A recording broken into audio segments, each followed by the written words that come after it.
Ladies and gentlemen, the captain has now turned on the fasten your seatbelt sign. If you haven't already done so, please stow your carry-on luggage underneath the seat in front of you or in an overhead bin. Please take your seat and fasten your seatbelt. Make sure your seat back and folding trays are in their full upright position. If you're seated next to an emergency exit, please read carefully the special instructions in the seat pocket in front of you. If you do not wish to perform the functions described in the event of an emergency, please ask a flight attendant to reseat you. We remind you that this is a non-smoking flight. Smoking is prohibited on the entire aircraft, including the lavatories. Tampering with the lavatory smoke detectors is prohibited by law. If you have any questions about our flight today, please don't hesitate to ask one of our flight attendants. Thank you, and enjoy the flight.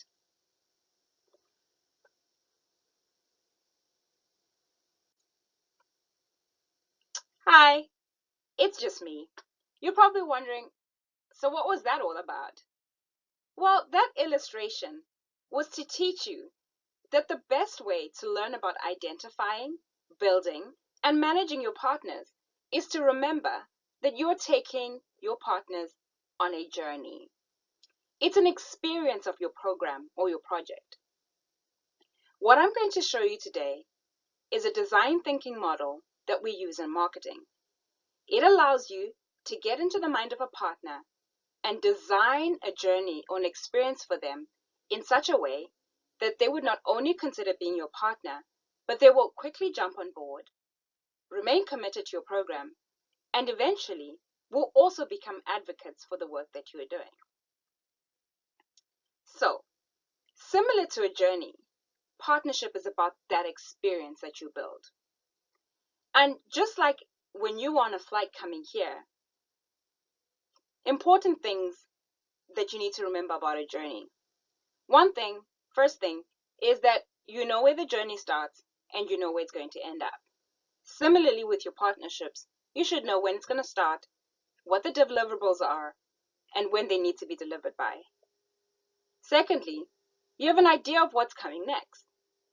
Like you heard in the announcement that the air steward was making, we know when the seatbelt lights come on, you need to move your chair forward, you need to put up your tray table, you need to stow away your luggage. The instructions are clear, and somewhat when you're building your partnership relationship, the instructions are clear on what each person needs to do. Thirdly, you need to stick to the rules. Whatever you decide to do, make sure you do it.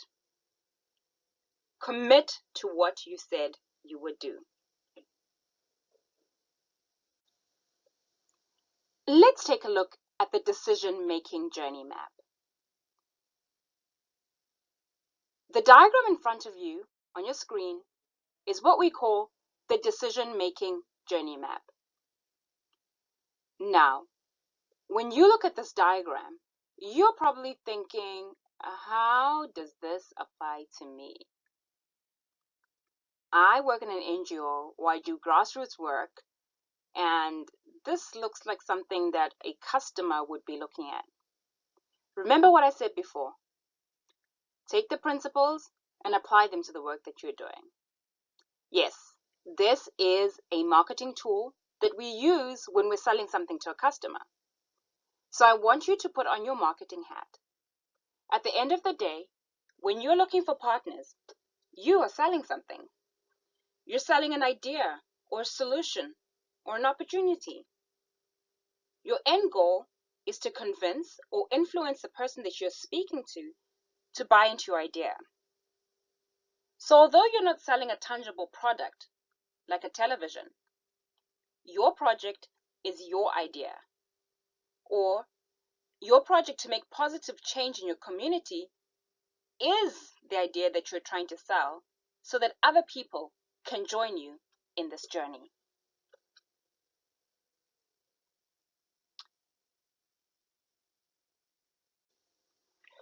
The decision-making journey begins with a trigger right over here. Something happens that causes a potential partner to start considering, hey, maybe it's a good idea to invest my resources or maybe my time into this project. I think I might want to partner with this. Sometimes that's caused by a need, or sometimes the partner has seen something that makes them want to follow through with an action. So maybe it's something like an advert, or word of mouth, or social media.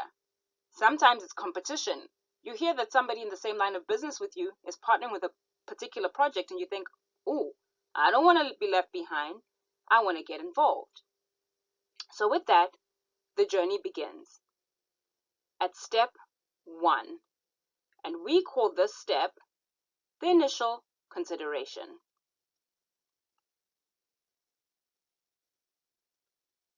Initial consideration means that the partner is considering an initial set of brands based on brand perceptions and exposure to recent touch points. So they think, okay, I want to donate my money, or I want to partner with a particular project. And then they start to think, what projects are out there? And the only projects that a partner or potential partner can consider are things that they already know about. So the work that they already know about or work that they've already heard about. So at this point, it's important that they know that you are an option to be considered for partnership.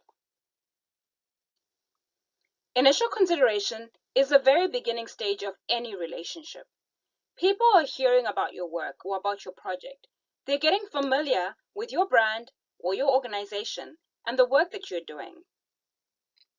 Potential partners become aware of your brand or organization, and this is based on the communication that you send out, the word of mouth, or the independent discovery. People always fall back and choose the brands or the names that they know, or the organizations that they know. Can you maybe name some organizations in your line of work that have a strong brand? That brings me to my next question. How well does your community know about you and about your project?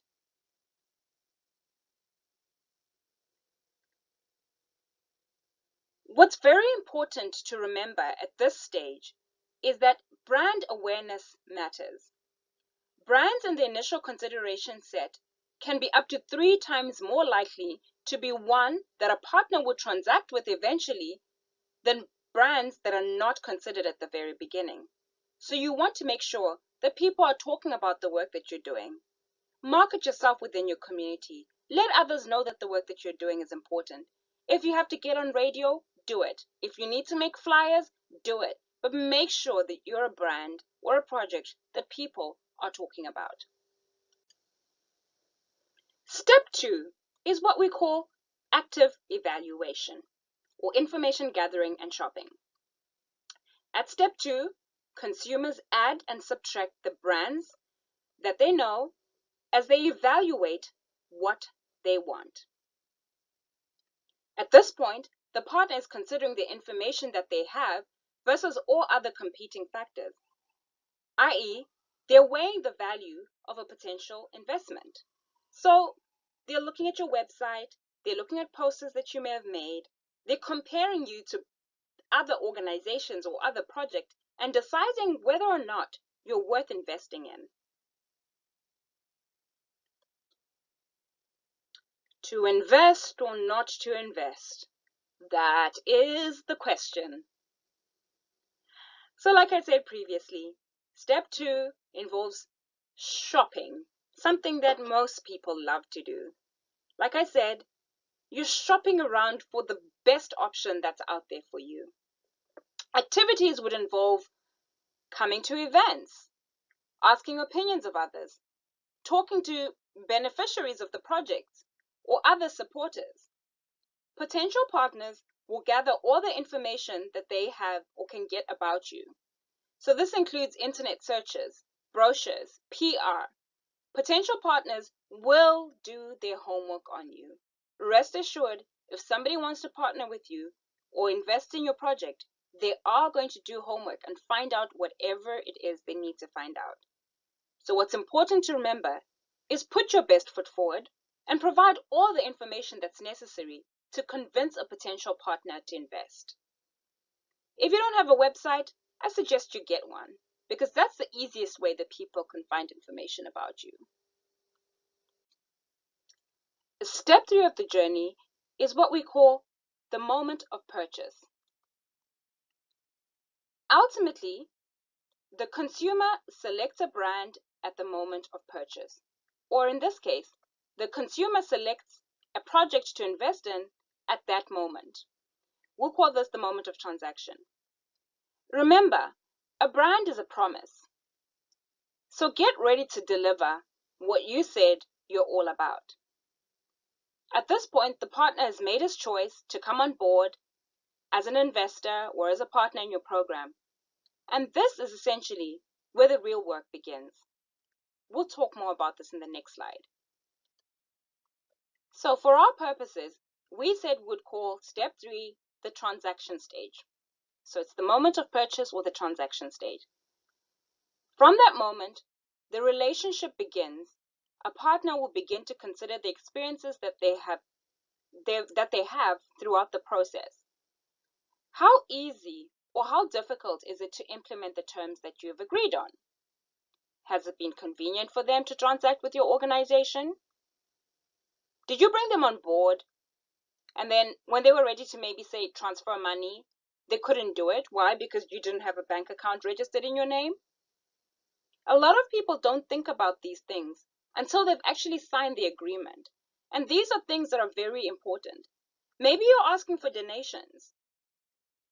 Is it easy for people to give with credit cards to your organization or to your project? And suppose they do give to your project and you're fundraising while you're here in the United States and you go back to your country. How easy is it for you to get that money and use it in your country? Are you accessible? Do you have documentation or accreditation? A lot of these organizations will maybe donate to you so that they can get tax breaks. Are you a registered organization that's allowed to do that? All these things are important to remember. Make sure that you are ready for a new partner and that you have set up all the necessary systems and processes to make partnership pleasurable. If you don't do that, people will abandon you and won't partner with you again. And like most people these days, everything is out on the internet and they'll write a review about you and say, oh, I wouldn't partner with this organization. I don't trust them or how they use their money. So you want to make sure that you're ready for new partners and you've set up all the necessary things that you need to do, all the necessary processes to ensure that they have a really good experience and want to partner with you again. From here, the partner will move on to step 4, what we call the post-purchase experience. After the transaction, the partner starts to build their expectations based on their experience, and this will inform their next decision. At this point, if you remember the flight journey that we gave as an illustration, the flight is already taken off and we're on our way. It's that point where you can't get off the plane and you're now deciding, is this what you paid your money for? Are you getting value for the money that you paid? Will you fly with this airline ever again? All of it is dependent on the experiences that you have. We'll apply it to your community action project in the next slide. The post-purchase experience begins for your partner the moment when they sign on the dotted lines and agree that they want to be your partner. Like I said, they start to build their expectations based on their experiences. From that moment, the partner will begin to rate the relationship. They will begin to measure if they're getting what they signed up for. The post-transaction experience shapes their opinion going forward. So the journey is an ongoing cycle. When it comes to renewing the relationship, the partner will always consider their partnership experience. And this will help them to determine whether or not they want to continue to do business with you. What's important to remember at this stage is that positive experiences make people loyal. And this generates positive word of mouth and increases awareness of your company or your project or your brand at this initial consideration.